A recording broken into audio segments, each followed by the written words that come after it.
Do you think, just seeing what the JSE is doing today, what the European markets are doing today, can we assume that there was a big overreaction yesterday to that Standard & Poor's warning to the United States?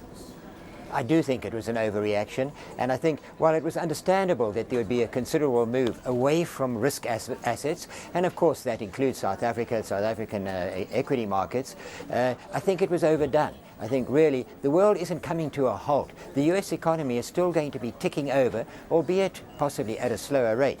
But it's not as if it's going back into recession, and I think as long as that remains the case, as long as we've got slow but steady growth, then really we're likely to see the markets recover in the relatively short term. Is Standard & Poor's, in your view, justified in giving this warning to the United States that it could downgrade its long-term debt, just given where US debt sits at the moment and the measures that have been taken to address that?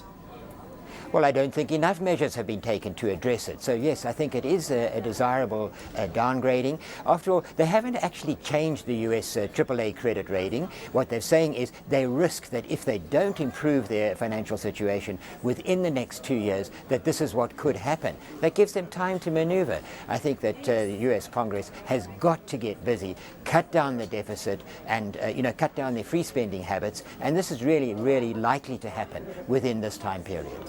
Of course, there has been a lot of dithering between the US Congress and President Barack Obama. In fact, last week